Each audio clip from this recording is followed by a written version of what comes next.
प्रवासी भारतीय दिनानिमित्त पंतप्रधान नरेंद्र मोदी यांनी प्रवासी भारतीय केंद्राचं उद्घाटन केलंय। यावेळी पंतप्रधानांनी नाव न घेता पाकिस्तानला टोला लगावलाय।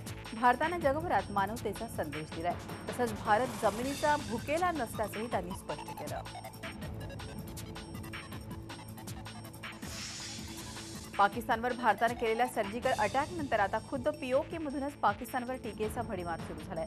पाकव्याप्त काश्मीरमधील कोटलीच्या गावकऱ्यांनी पाकिस्तानच्या बळजबरी विरोधात निदर्शनं केली। पाकव्याप्त काश्मीरमध्ये पाकिस्तानचे सैनिक आणि आयएसआय हे गावकऱ्यांना नाहक त्रास देत असल्याचं वारंवार तक्रारीत पुढे आलंय आणि वारंवार तक्रार करूनही पाकिस्तान प्रशासन पाकव्याप्त काश्मीरमधील गावकऱ्यांच्या छळावर काहीच कारवाई करत नाहीये।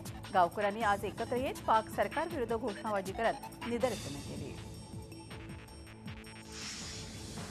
चुकून पाकिस्तानात गेलेल्या धुळ्यातील जवान चंदू बाबूलाल चव्हाण यांच्या सुटकेसाठी सर्वतोपरी प्रयत्न करणार असल्याचं संरक्षण मंत्री मनोहर पर्रिकर यांनी म्हटलं आहे। सध्या सीमेवर तणावाचं वातावरण असलं तरी योग्य प्रक्रियेनुसार चव्हाण यांच्या सुटकेचे प्रयत्न सुरू असल्याचं पर्रिकरांनी सांगितलं आहे। चंदू चव्हाण जम्मू काश्मीरच्या सीमावर्ती पूंछ सेक्टरमध्ये 37 बटालियनमध्ये कार्यरत असताना चुकून ते पाकिस्तानच्या सीमेत घुसले। या घटनेमुळे चव्हाण कुटुंबावर दुःखाचा डोंगर कोसळलाय। याची परिसीमा म्हणजे ही बातमी ऐकून चंदूचा लहानपणापासून सांभाळ करणाऱ्या त्यांच्या आजीचा हृदयविकाराच्या झटक्यानं मृत्यू झालाय।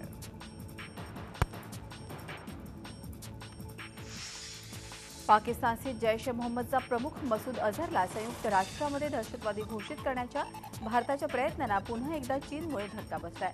भारतानं पठाणकोट हवाई तळावरील हल्ल्यानंतर संयुक्त राष्ट्रामध्ये मसूद अझहरला दहशतवादी घोषित करण्यासाठी ठराव मांडला, पण चीननं आपल्या विशेष अधिकाराचा वापर करून हा ठराव रोखून धरला। त्यामुळे चीनचा भारतविरोधी छुपा चेहरा उघड झालाय। गोव्यातील राष्ट्रीय स्वयंसेवक संघाचे बंडखोर नेते सुभाष वेलिंगकर यांनी नव्या पक्षाची घोषणा केली आहे।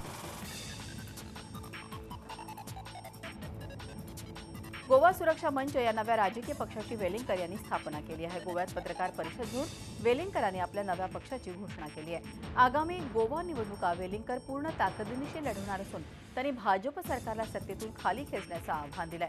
या निवडणुकीमध्ये मातृभाषा अस्मिता या मुद्द्यावर शिवसेनेशी युती करण्याचा निर्णय घेतल्याचं वेलिंगकर यांनी स्पष्ट केलंय। शिवसेनेनेही वेलिंगकर यांच्या पक्षाची युती करण्यास सहमती दर्शवली आहे।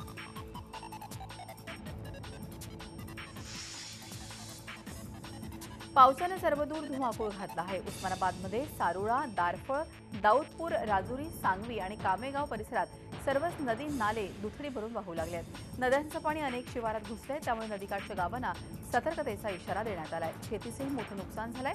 काही ठिकाणी भिंती पाडण्याच्या घटनाही घडल्यात। अनेक गावांचाही संपर्क तुटलाय।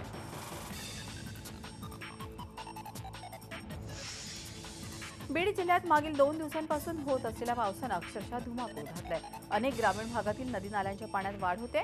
शहरातल्या बिंदुसरा नदीला पूर आला आहे। जोरदार पाऊस आणि पूर परिस्थितीमुळे अनेक गावांचा संपर्क तुटलाय। गेल्या 2 दिवसांपासून जिल्ह्यात मुसळधार पावसानं जनजीवन विस्कळीत झालंय।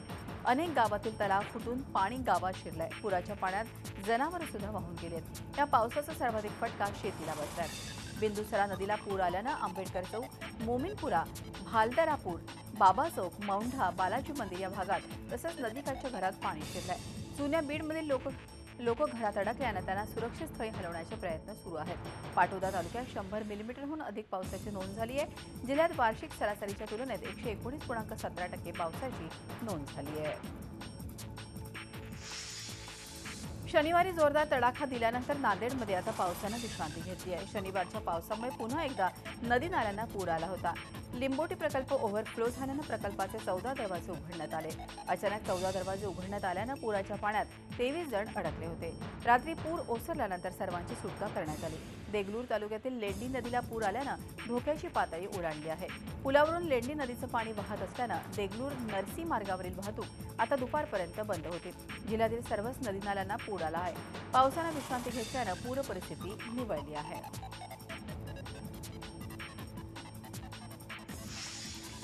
लातूर जिल्ह्यातील अतिवृष्टीमुळे पूरपरिस्थिती निर्माण झाली होती। यात अहमदपूर तालुक्यातील मावलगाव इथे 10 जण तर रेणापूर तालुक्यातील रेणा नदीच्या पात्रात 12 असे एकूण 22 जण अडकले होते।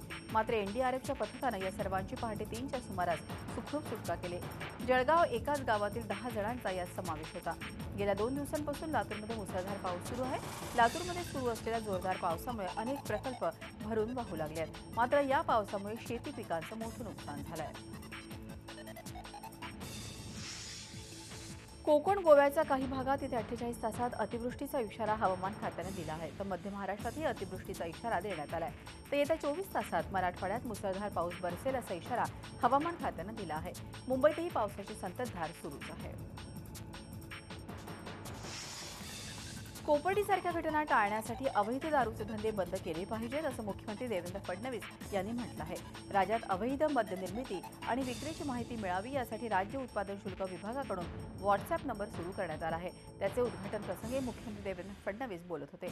या नंबरच्या माध्यमातून राज्यातील अवैध मद्य निर्मिती आणि विक्री याची माहिती तसंच तक्रार व्हॉट्सअॅप माध्यमातून माहिती देता येणार आहे। अवैध दारूधंदे बंद झाले तरच कोपर्डीसारख्या पीडितांना न्याय देऊ शकणार असल्याचे मुख्यमंत्र्यांनी यावेळी म्हटलं।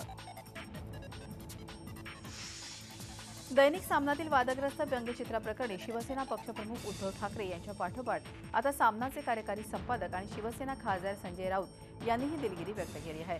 संजय राऊत यांनी प्रसिद्धी पत्रकाद्वारे माफी मागितली आहे। व्यंगचित्र हा जाणून बुजून झालेला प्रकार नसून तो निव्वळ अपघात होता असं राऊत यांनी या प्रसिद्धी पत्रकात म्हटलंय। कुणाची भावना दुखावल्या जाव्यात, अपमान व्हावा असं त्यामागे हेतून होता असंही स्पष्टीकरण राऊत यांनी दिलं आहे।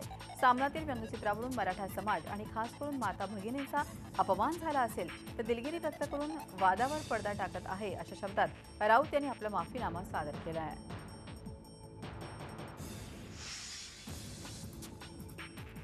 राज्यात मोठ्या ताकदीनिशी निघणारे मराठा समाजाचे मोर्चे आणि मराठा समाजाच्या मागण्यांसंदर्भात मनसे अध्यक्ष राज ठाकरे यांनी आपली भूमिका आज जाहीर करण्याची शक्यता आहे। शिवसेनेचं मुखपत्र सामनामध्ये प्रसिद्ध झालेल्या वादग्रस्त व्यंगचित्रामुळे पक्षाला मराठा समाजाच्या रोषाला सामोरं जावं लागतंय। त्यामुळे आता मनसेची मराठा समाजाच्या मागण्यांवर नेमकी काय भूमिका असेल याबाबत उत्सुकता आहे।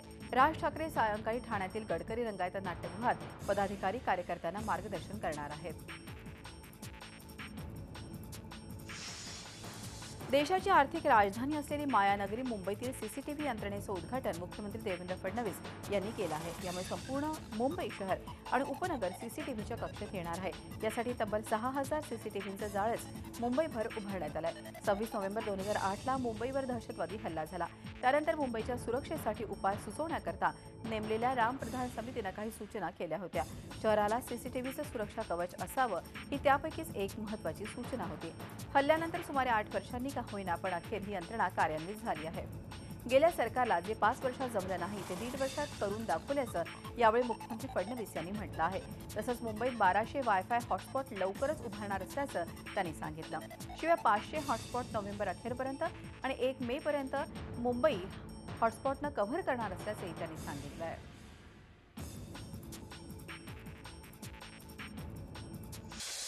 सिरियातील एलेप्पो शहरातील एका रुग्णालयावर शनिवारी बॉम्ब हल्ले करण्यात आले। या रुग्णालयावर आठवड्यातील दुसरा हल्ला आहे। M10 या रुग्णालयावर मागच्या बुधवारी बॉम्ब हल्ले करण्यात आले होते। या हल्ल्यामध्ये एका व्यक्तीचा मृत्यू झाल्याची माहिती समोर येते, तर 15 जण गंभीररीत्या जखमी झालेत। एलेप्पोतील बंडखोर वस्तीवर सिरिया आणि रशियन सेना हल्ले करत आहे।